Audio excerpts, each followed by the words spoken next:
oxidación. Dentro de las reacciones de oxidación, las primeras que vamos a ver son algunas que nosotros ya conocemos del año pasado. Fíjense, la ruptura oxidativa de alquinos. Nosotros habíamos estudiado en Orgánica 1 que por ruptura oxidativa, tanto con permanganato de potasio como con ozono, a partir de un alquino obtenemos ácidos carboxílicos. ¿Se acuerdan? Si el alquino es terminal, también, porque se obtiene dióxido de carbono y el otro ácido carboxílico correspondiente a la cadena carbonada. O sea, si nosotros hacemos la obtención de un ácido carboxílico por ruptura oxidativa de un alquino, lo que tengo que tener en cuenta es que el ácido que voy a obtener va a tener un carbono menos que el alquino. Les digo para cuando lo utilicen como método de obtención. También en algunos alquenos que tengan un doble enlace terminal, o sea, un CH2 en el medio, eso se llama terminal. Perdón, un CH2 en la punta, eso se llama terminal. Lo mismo que el alquino terminal es cuando tienen un hidrógeno acá, no cuando están en medio de la cadena. También van a poder obtener, si hacen la ruptura oxidativa con permanganato, el ácido carboxílico, porque si bien primero obtienen un aldehído, inmediatamente, como les dijo Diego, lo miran nada más y ya van a tener el ácido carboxílico. En este caso también el ácido carboxílico tiene un carbono menos que el alqueno de partida. Estos pequeños detalles que yo le estoy diciendo, de que tengan un carbono menos o un carbono más, que va a haber métodos donde van a tener más de un carbono también. Eso es muy importante que ustedes lo tengan en cuenta cuando van a hacer las reacciones de síntesis que yo les estoy hablando. Ustedes van a hacer en el seminario y van a tener en el parcial reacciones de síntesis. Entonces, tengan en cuenta estos pequeños detalles que son los que hacen que a ustedes les vaya a permitir sintetizar correctamente el compuesto que se les esté pidiendo. Muy bien, otro método para obtener ácidos carboxílicos, en particular ácidos benzoicos, es la oxidación de cadena lateral. Fíjense que el permanganato de potasio es capaz de oxidar cualquier cadena alquílica que esté unida al benceno para dar si es en medio, va a ser en medio alcalino, entonces va a dar la sal del ácido carboxílico, que acidificando voy a obtener inmediatamente el ácido benzoico. Cualquiera sea, hay un detalle nada más que ustedes tienen que tener en cuenta. El mecanismo de esta reacción, como todos los mecanismos de oxidación, son sumamente complejos. Entonces no lo vamos a estudiar. Pero lo que sí se determinó con detalle, que para que ocurra esta reacción, sí o sí, el carbono que esté unido al compuesto aromático tiene que tener un hidrógeno, porque si no la reacción no ocurre. Por ejemplo, en este caso nosotros tenemos dos grupos, ¿ven? Un metilo, que el carbono tiene 3 hidrógenos, no va a haber ningún problema, acá voy a tener el ácido carboxílico, y un isopropilo que también tiene un hidrógeno, por lo cual tampoco voy a tener ningún problema y lo voy a tener. Pero ¿qué pasa? Si acá, en lugar de tener el isopropilo, hubiera tenido un terbutilo sería, ¿no? La reacción no hubiera tenido lugar. ¿Por qué? Porque no tiene hidrógenos bencílicos, tiene que haber hidrógenos bencílicos, entonces no va a ocurrir la oxidación. ¿Estamos de acuerdo? Y además tengo que tener en cuenta, cuando hago esta reacción, que en el anillo de partida no exista un grupo que se pueda oxidar fácilmente. Por ejemplo, si en el compuesto de partida hay una cadena alquílica, pero también hay un grupo amino, yo también voy a poder oxidar ese grupo amino, entonces no puedo llevar a cabo esta reacción directamente. ¿Se entiende? Todas estas cosas que yo estoy diciendo son las cosas realmente importantes, ¿verdad?, para poder llevar a cabo reacciones de síntesis. Bueno, otra forma de obtener ácidos carboxílicos, que estimo que esto es lo que van a hacer en el laboratorio, a menos que hayan cambiado, le tengo que preguntar a Danila. La cambiaron, sí. Ah, bien, entonces no la van a hacer en el laboratorio, que es la reacción con un reactivo de Grignard. Van a hacer un Grignard, eso seguro que van a hacer un Grignard, no este en particular. Entonces, lo que pasa es que debe ser muy complicado obtener el hielo seco ahora y todo lo demás No, con lo que el es tema. muy complicado es obtener el bromuro de fenilmagnesio. O sea, tarda mucho tiempo en reaccionar. Claro, Entonces, en lugar de hacer el grignard con claro, con el bromobenceno, lo vamos a hacer con bromuro de butilio. está bien. Y al quedar un grignard que se forma tan rápido y es tan reactivo, después lo tiramos sobre cualquier cetona y va, no es Está necesario bien, tener hielo seco. no va a haber problema. Bueno, esta reacción es una reacción de Grignard, fíjense, donde nosotros tenemos el reactivo de Grignard, que ustedes ya saben cómo se obtiene. Este R que tiene densidad de carga negativa ataca al carbono electrofílico, generando la correspondiente sal que al acidificar da directamente el ácido carboxílico.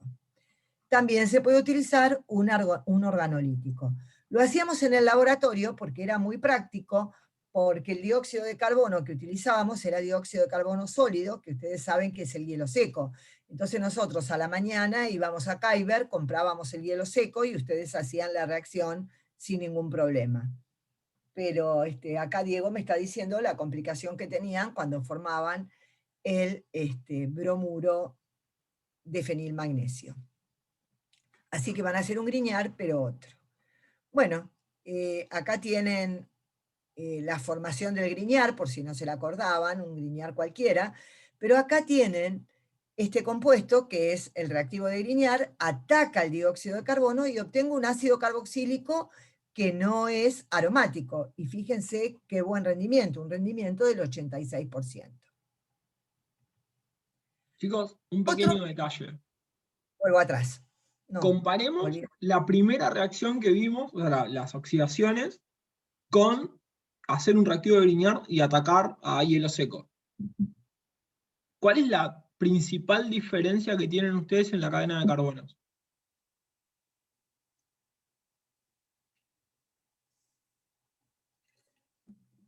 Claro, lo que les está preguntando Diego es, ¿obtienen un ácido con el mismo número de carbonos que tiene el Grignard? ¿Obtienen un ácido con un carbono más o con un carbono menos? A ver. Ah, ni siquiera así. Sí, no sé si hay diferencia, pero es una reacción de construcción. Se obtienen ácidos carboxílicos de un carbono más. ¿Sí? O sea que ya aprendió lo que es una reacción de construcción, Florencia. Florencia, excelente. Felicitaciones a Florencia, porque yo hablé de las reacciones de construcción de cadena carbonada. Muy bien. Bueno, hidrólisis de nitrilo. Les cuento que está puesto separado acá, pero el nitrilo también se considera un derivado de ácido por algunos autores, creo que en general por la mayoría, y les aclaro que por hidrólisis de cualquier derivado de ácido se puede obtener un ácido carboxílico, tanto en medio ácido como en medio alcalino. En este caso, nosotros estamos hablando de un nitrilo. ¿Cómo obtenemos un nitrilo? Recuerden, una SN2, parto del halogenuro de alquilo con cianuro, grupo saliente va a ser el X, y obtengo el nitrilo. Ese nitrilo, por hidrólisis, es medio alcalino. ¿Por qué la haré en medio alcalino la hidrólisis? Porque no la hago en medio ácido, se los dejo la pregunta. Porque si no les estoy contestando absolutamente todo y no van a tener que pensar nada. ¿Por qué la hidrólisis la hago en medio alcalino? Y una vez que lo tengo hidrolizado, recién ahí acidifico y obtengo el ácido carboxílico. ¿No sería más fácil hacerla en medio ácido y obtener directamente el ácido carboxílico? Digo, ¿no? Bueno, acá tienen otros ejemplos. Fíjense que el número de carbonos no aumentó. Sí aumentó respecto del halogenuro de alquilo de partida. Recuerden que dijimos la importancia de esta reacción SN2 cuando nosotros lográbamos insertar un grupo ciano. ¿Por qué? Porque Patricia, dijimos, acá sí, Florencia comenta si no es que se forma ácido cianhídrico. muy bien, Florencia. Me parece que Florencia ya tiene como 2 puntos más en el parcial. Sí, tiene un Vamos, punto Florencia. más y como el resto no tiene ningún micrófono desmuteado, tienen todos un punto menos. Entonces, por diferencia, tiene dos más. 2 más, mirá. Andamos, Florencia, sigamos así. Seguí contestando, Florencia. Ahora ya me gustó. Que Florencia conteste. Bueno, fíjense que respecto del R de partida sí tenemos un carbono más, porque nosotros para formar el nitrilo estamos partiendo de un halogenuro de alquino que tiene un carbono menos, porque con el nitrilo agregamos un carbono. Y vuelvo a repetir, recordemos que en orgánica 1 dijimos, esto es importante porque si yo hidrolizo, en ese momento no vimos la hidrólisis, pero dijimos, si hidrolizo puedo obtener un ácido carboxílico y si reduzco puedo obtener una amina. Y de ahí puedo seguir teniendo otro tipo de compuestos. Los nitrilos son muy versátiles en síntesis orgánica. Acá tenemos otro ejemplo, fíjense. En el caso de este, fíjense que tenemos un rendimiento del 95%. ¿Sí? Así que imagínense. Bien. La hidrólisis del nitrilo puede ser también en medio ácido. En ese caso, ¿cómo es la hidrólisis? ¿Y cómo hago para trabajar experimentalmente? Porque ahí también es complicado. Yo he trabajado mucho con nitrilos y hay que tener muchísimo cuidado. ¿Y por qué me fui a la etapa 2? Ahí está. La primera etapa... Estás en medio alcalino ahí. Antes no lo tenés en medio ácido. ¿Por qué se me van así? ¿Acá estoy bien? Ahí está. Bien. Sí, ahí está. Entonces, lo primero, cuando nosotros lo hacemos en medio ácido, lo primero que ocurre es que se protona el nitrógeno. Una vez que se protonó el nitrógeno, ataca el agua como nucleófilo, observen, ¿no? El agua ataca el carbono, el doble enlace forma el par libre sobre el nitrógeno, y se forma este compuesto que es una especie de imina con un agua protonada. El agua es un excelente grupo saliente. Por lo tanto, no, sin embargo, no pasó lo que yo quería. El agua es un excelente grupo saliente, pero acá no es lo que sale el agua. Lo que pasa es que el agua se Igual ahí está la desprotona, explicación. Igual ahí está la claro, explicación de lo que decías antes. claro, el agua se desprotona, ¿no es cierto?, formando este compuesto que sería si ustedes quieren hablar en orden de funcionalidad, sería como un iminoalcohol, una cosa así. Pero ¿esto qué es? Comparado, por ejemplo, con si esto fuera un carbono. Si esto fuera un carbono, y acá tuvieran dos hidrógenos, ¿cómo lo llamarían a esto ustedes? Enol, ¿no? Tautomería cetoenólica, que acá no es cetoenólica, pero más o menos ocurre igual, fíjense, este doble enlace, estos electrones formarían el doble enlace y el par libre volvería sobre el nitrógeno, formando una amida. ¿Lo ven? Chicos, Sí, sí. no tengo desprendimiento de cianhídrico acá. ¿Está bien? Chicos, ¿están seguros? ¿Qué pasa en medio alcalino? Es más fácil siempre, cuando ustedes meten un nucleófilo en medio alcalino, siempre el mecanismo es más rápido y más fácil. Directamente el OH ataca a este carbono, acá tienen este nitrógeno que quedó con carga negativa y con un protón del agua inmediatamente forma ese iminoalcohol que vimos hoy, que tautomeriza rápidamente. Primero, ay, ¿estoy volviendo para atrás o para adelante? Estoy bien, No, ¿no? está bien, Está estás por bien. adelante, está bien. Este iminoalcohol que tautomeriza rápidamente dando la amida.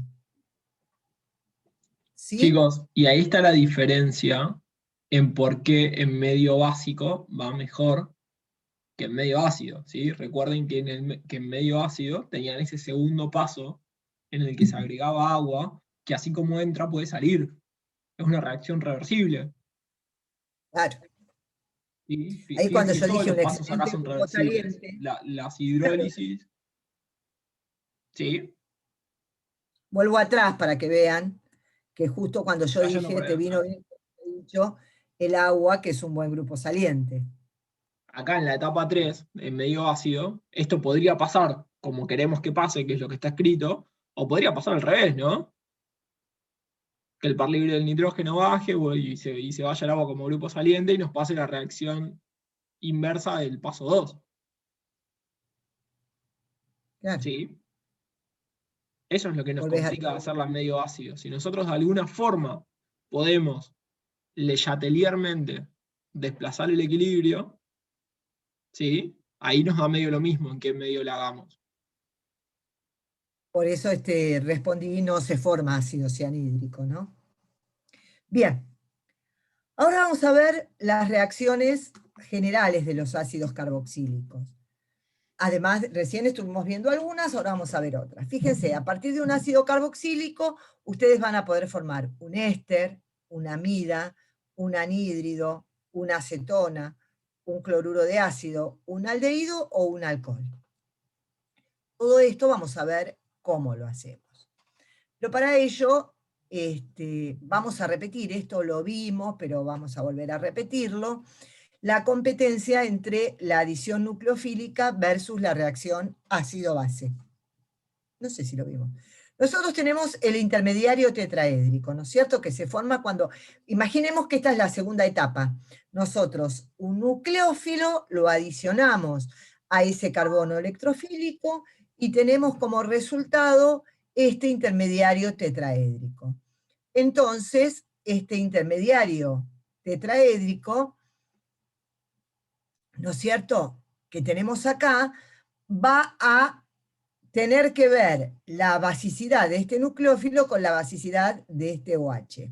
Fíjense, cuando yo ataco con un nucleófilo, en el caso de que sea un ácido carboxílico el que estoy usando, ese nucleófilo depende de acá es importantísimo la basicidad de ese nucleófilo. ¿Por qué? Porque puede ocurrir una reacción ácido-base, donde el nucleófilo realmente lo que haga es atacar a ese protón y dar como resultado el carboxilato. Yo dije, la primera etapa no está, pero estaba acá en el medio, el ácido carboxílico, ¿no? Puede ser la reacción que ocurra, la adición, que es lo que nosotros queremos, o que directamente se extraiga el protón y se forme la sal del ácido carboxílico. Y yo les dije a ustedes recién, el nucleófilo es clave acá. ¿Por qué? Porque si el nucleófilo es muy básico, ¿quién va a predominar? La reacción ácido-base. En cambio, si nosotros tenemos un nucleófilo que es muy buen nucleófilo, pero no es tan básico, lo que va a suceder es que se va a formar la reacción de adición nucleofílica. Entonces, para poder llevar a cabo estas reacciones de adición nucleofílica a un ácido carboxílico, estoy hablando en particular, ¿no es cierto? El pH va a tener que ser ácido y el nucleófilo no básico, porque si no, compite con la reacción ácido-base y va a haber una mezcla de productos. O no, o capaz que simplemente se obtiene el carboxilato. Entonces, en el caso de los ácidos carboxílicos, el caso de los derivados es diferente, pero en el caso de los ácidos carboxílicos hay que tener en cuenta este pequeño detalle. Bien, vamos a ver cómo preparamos. Ahora vamos a ir a los derivados de ácidos carboxílicos, uno por uno, a la preparación de todos los derivados de ácidos carboxílicos. Vamos a ver cómo preparamos un haluro de ácido. Un haluro de ácido se prepara generalmente, esto ustedes jamás lo vieron, es la primera vez. Uno de los mejores reactivos para poder preparar un cloruro de ácido es lo que nosotros llamamos como cloruro de tionilo, que ustedes los deben haber visto en química orgánica, inorgánica, perdón, el cloruro de tionilo, que es este que está acá, es un azufre con un doble enlace al oxígeno, si ustedes lo escribían como SO cloro 2. Ese es el cloruro de tionilo. Entonces hay una pérdida de dióxido de azufre y de ácido clorhídrico y se obtienen los derivados de ácidos con un 85% de rendimiento aproximado. Depende del caso, ¿no es cierto? Es uno de los mejores métodos para obtener derivados de ácidos, la utilización de cloruro de tionilo. Lo que pasa que, bueno, el cloruro de tionilo tiene sus desventajas para usarlo también en el laboratorio, ¿no es cierto? Tenemos que tener una buena campana, tenemos que utilizarlo con todos los cuidados que corresponden.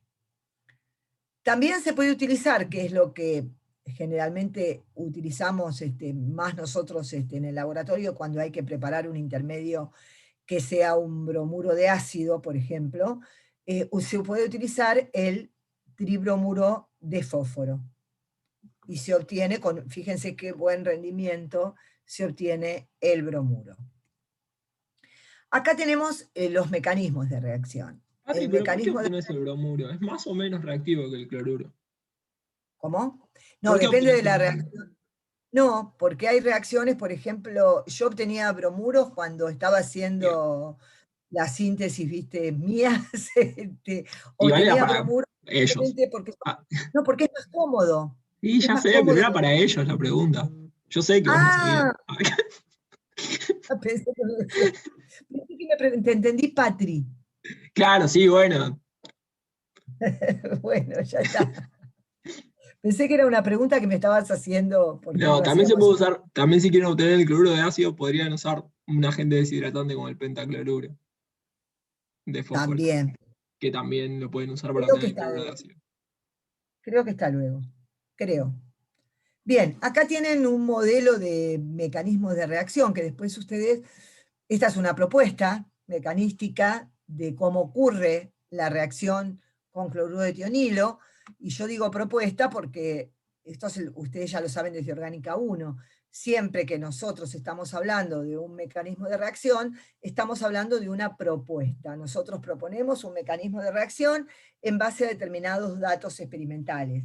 Pero si luego se hace una experiencia y hay algo que yo observo experimentalmente que no coincide con el mecanismo propuesto, hay que corregir el mecanismo, porque esto no es una cuestión matemática, es una propuesta, lo vuelvo a repetir. Entonces, la propuesta mecanística es que los pares electrónicos libres del oxígeno del carbonilo ataquen al azufre, formando este intermediario. Observen que lo que pasaría es que acá se forma este doble enlace, el par de electrones entonces viene sobre este oxígeno, formando este intermediario que sería un clorosulfito de acilo. Este clorosulfito de acilo, nuevamente, a través de los pares de electrones de este oxígeno del carbonilo, atacaría al protón presente en el medio, ¿no es cierto? Y se protonaría. Luego, el cloruro se adiciona nucleofílicamente, porque fíjense que este carbono ahora es más electrofílico, ¿no es cierto? Recuerden que una forma de aumentar la electrofilicidad de ese carbono, cuando se trata de un compuesto carbonílico, es protonarlo. Entonces, este carbono tiene su electrofilicidad, digamos, aumentada. Entonces, el cloruro atacaría rápidamente a ese carbono que es electrofílico, formándose este otro intermediario que usted que ni sé cómo se llama. ¿Vos sabés cómo se puede llamar esto? También es un No. sulfito, ¿no? No, no es un sulfito, no sé qué es esto. No importa. Entonces, es un intermediario. En una próxima etapa se desprotona y fíjense que, ¿cuál es la fuerza impulsora de que ocurre en la última etapa? La fuerza impulsora es que se elimina una molécula neutra, que es el dióxido de azufre, ¿no es cierto? Y el cloruro, que es un buen grupo saliente. Entonces ahí se formaría el cloruro de ácido. Este es el mecanismo propuesto a partir del cloruro de tionilo. Si alguien tiene alguna duda de alguna de las etapas, la pregunta.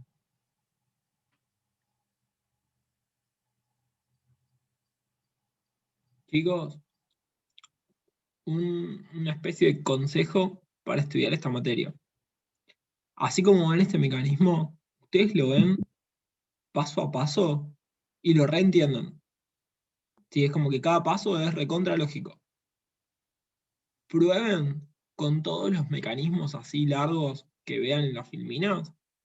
Prueben escribirse el reactivo, escribirse los reactivos y saber a qué productos tienen que llegar y hacer el mecanismo ustedes sin mirar nada.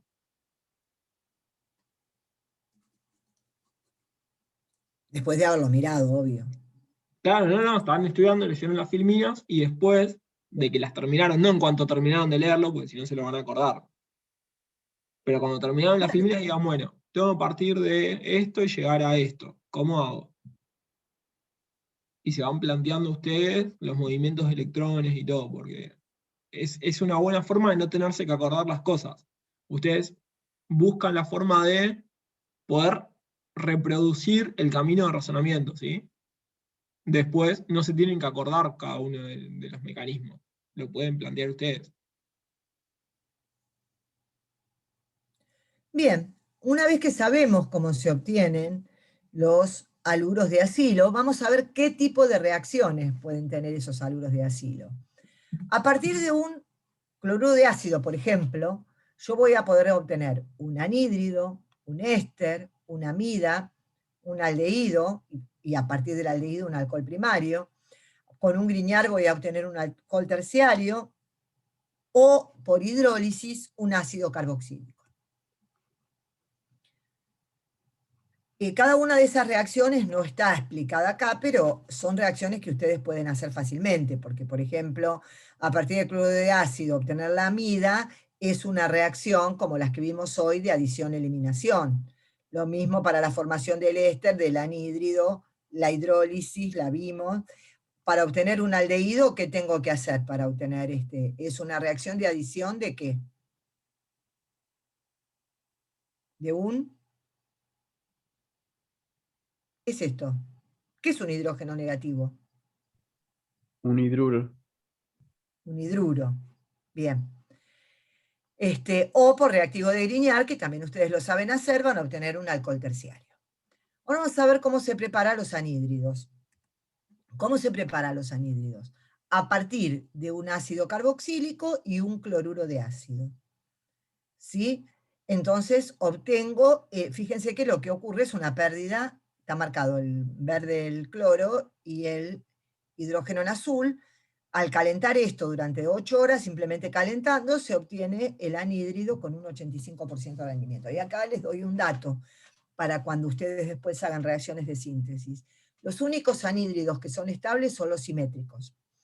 Si el anhídrido es asimétrico, inmediatamente se descompone en los dos ácidos carboxílicos. Entonces, tienen que tener en cuenta que para poder trabajar, siempre el anhídrido tiene que ser simétrico, o también anhídridos cíclicos, como en este caso, cuando ustedes calientan un ácido dicarboxílico, obtienen un anhídrido, como es en este caso, que es el anhídrido ftálico, ¿no? ¿Qué reacciones tienen los anhídridos? Las de todos los derivados de ácido. Van a obtener un éster, por hidrólisis el ácido carboxílico, adición de amoníaco a la amida, van a reducirlo y van a obtener el correspondiente aldehído, o el alcohol terciario. Perdón, o el correspondiente alcohol. Estaba pensando en un Grignard. Bueno, los ésteres, ¿por qué los tengo más grandes los ésteres? Porque son los derivados de ácidos que más, junto con los halogenuros, los que más usamos, ¿no es cierto? ¿Cómo puedo obtener un éster? Bueno, a partir de un ácido carboxílico, a través de una reacción que se llama reacción de esterificación. Es esterificación porque a partir del ácido voy a tener un éster, y se llama esterificación de Fischer porque Fischer fue el primero que llevó a cabo esta reacción y la reportó. Seguro fue un becario de Fischer. Seguro, seguro. Y la característica de la reacción de esterificación de Fischer es que es reversible. También se pueden obtener ésteres a partir de un cloruro de ácido, y en ese caso la reacción es irreversible, a partir de un carboxilato, a través de una reacción SN2, ¿no es cierto? O empleando diazometano, eso solamente para ésteres metílicos. Bueno, vamos a ver primero la esterificación de Fischer. La esterificación de Fischer es, entonces, una reacción reversible y se parte de un ácido carboxílico y de un alcohol. Dependiendo cuál es cuál, va a depender del éster que yo quiero obtener. Por ejemplo, en este caso, se parte de este ácido, que se llama ácido mandélico, en el caso del ejemplo, digo, ¿no? Con etanol, en medio ácido clorhídrico, y se obtiene un mandelato de etilo con un 86% de rendimiento. Para poder desplazar el equilibrio, se suele utilizar alcohol en exceso. Recuerden, como dijo Diego hace un ratito, el principio de Le Chatelier, ¿no? Si yo aumento la concentración de alcohol, desplazo el equilibrio hacia la derecha. Entonces, esto resulta muy útil, sobre todo en el caso de alcoholes pequeños. Si yo estoy utilizando etanol, no hay ningún problema, ni de dinero, ni de uso, para agregar alcohol en exceso. No, además muchas veces, o sea, el tema de usar alcoholes pequeños es porque los podemos usar de solvente. Claro. Y entonces, al usarlo de solvente, te asegurás de un gran exceso. Bueno, y acá tienen el mecanismo. Después vamos a tener todas las reacciones pasadas, porque Diego hizo todas las reacciones de vuelta, ¿no? Con el mismo formato y todo, ¿no? Para el Ah, libro de cátedra. sí, Ya tenemos el libro tenemos este para mandar el episodio, libro de pero sí. cátedra. No sé si Estamos- estará editado antes de que ellos terminen.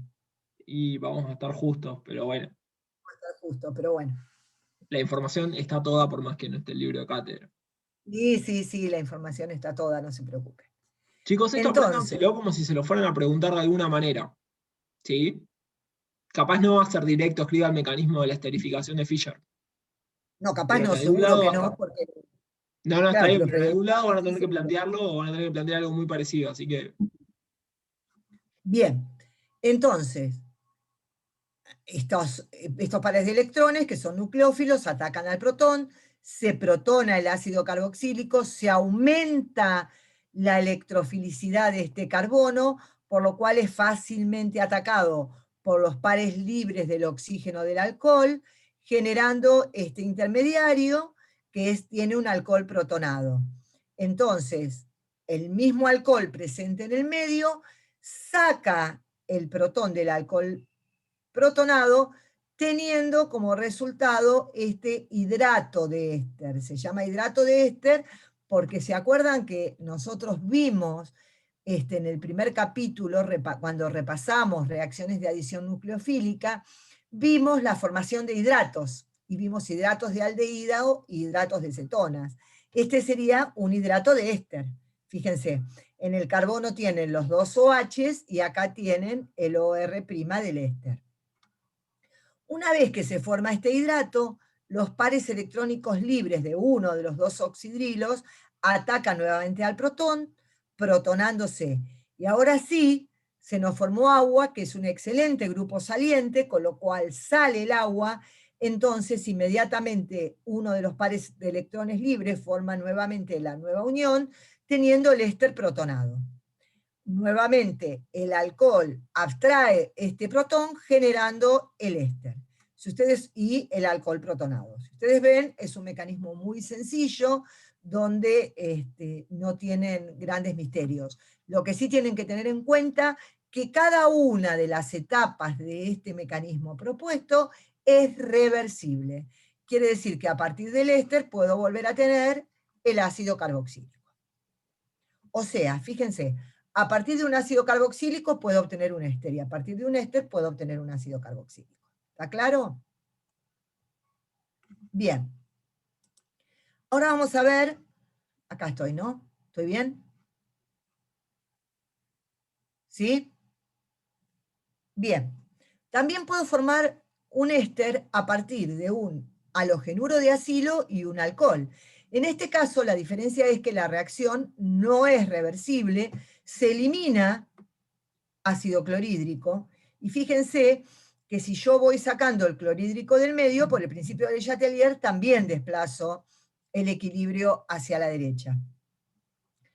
Y fíjense que acá dice, la reacción se efectúa en presencia de piridina o de hidróxido de sodio para que reaccionen con el clorhídrico formado, y de esa forma lo estoy eliminando del medio.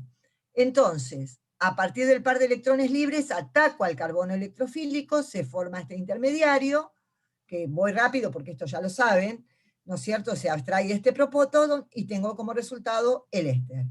Los mejores rendimientos se obtienen, lógicamente, cuando el sustrato no tiene impedimento estérico, porque si no se hace muy complicada la reacción de adición. También puedo obtener un éster a partir de una sal de ácido carboxílico, o sea, a partir de un carboxilato, a través de una reacción SN2. Por ejemplo, un halogenuro de alquilo, que tiene que ser o metílico o primario poco impedido, ataca al metilo, el grupo saliente es el yodo, y se obtiene el butanoato de metilo y ioduro de sodio. Fíjense que se obtiene con un rendimiento casi cuantitativo, 97% de rendimiento, pero está muy limitado por el uso solamente de halogenuros metílicos o primarios y generalmente poco impedidos. También se puede utilizar para obtener ésteres metílicos el diazometano. Ustedes creo que vieron en inorgánica el grupo diazo, ¿no? Yo ya ni me acuerdo lo que se ve ahora en inorgánica. Yo cuando en mis épocas se veía, pero ahora no lo sé. El diazometano es carbono, hidrógeno 2, nitrógeno 2, que si ustedes pueden ver, yo lo puedo escribir con esta estructura o con esta otra estructura de resonancia, cualquiera de las dos. En este caso, que es la que más me conviene utilizar para plantear el mecanismo, porque tengo el carbono negativo, abstrae un protón generando un ion carboxilato y el catión metildiazonio, que es este que está acá. ¿Qué sucede ahora? Que el carboxilato va a atacar a este carbono, que es un carbono electrofílico, y la fuerza impulsora para que esta reacción ocurra es la eliminación de nitrógeno. Entonces obtenemos el éster metílico. Hay una desventaja, la desventaja es el diazometano. Utilizar diazometano en el laboratorio es sumamente complicado, porque es gas, es tóxico y es explosivo. Generalmente cuando se hace en el laboratorio se utiliza disuelto en éter, pero uno siempre trata de escaparle al diazometano. Utiliza cualquier otro de los métodos que vimos.